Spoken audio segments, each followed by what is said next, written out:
Nós temos aqui agora um pequeno texto que diz: a sereia.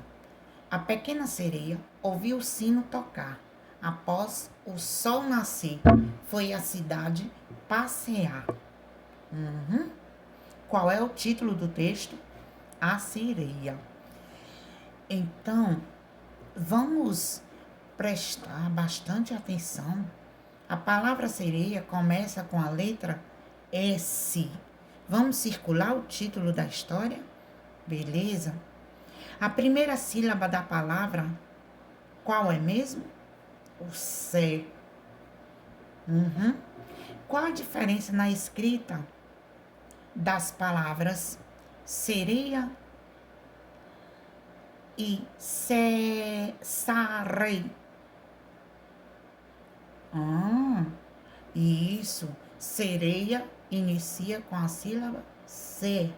E sarei inicia com a sílaba sa. Muito bem. Legal. Vocês gostaram desse texto pequeno, mas atrativo? Beleza?